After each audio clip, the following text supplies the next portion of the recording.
Mike Pence is easily the most delusional person to run for the presidency in 2024.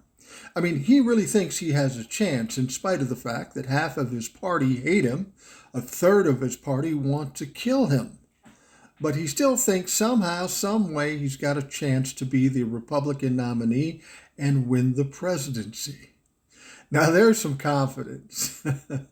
But Mike is finally seeing that the poll numbers aren't really bearing out. They aren't looking good for him, so he needs a strategy. He needs an idea to kick up the interest in old Mike Pence. So what's he doing?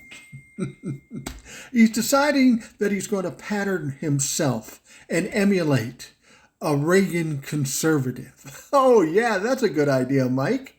I mean, in retrospect, Reagan is a criminal. He's responsible for creating the trickle-down theory that has done nothing but rob the middle class for 40 years. He's also the guy that defunded the mental health care system. So yeah, Mike, why don't you become the next Ronald Reagan? But here's the problem. When Ronald Reagan came in, he was given the impression that he was a tough guy, a hard-nosed guy. But Mike, you're not like that. You're a pussy-ass bitch.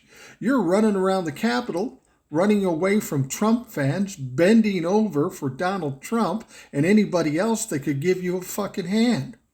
You're nothing like Ronald Reagan, and Ronald Reagan wasn't that fucking great. I mean, Mike Pence suggesting that he's going to emulate himself after Ronald Reagan is like me coming out here on TikTok and saying, you know what?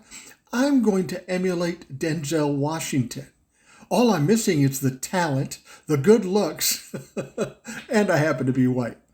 Well, Mike, you go ahead and try to be Ronald Reagan. I'll try to be Denzel, and we'll see how this fucking turns out.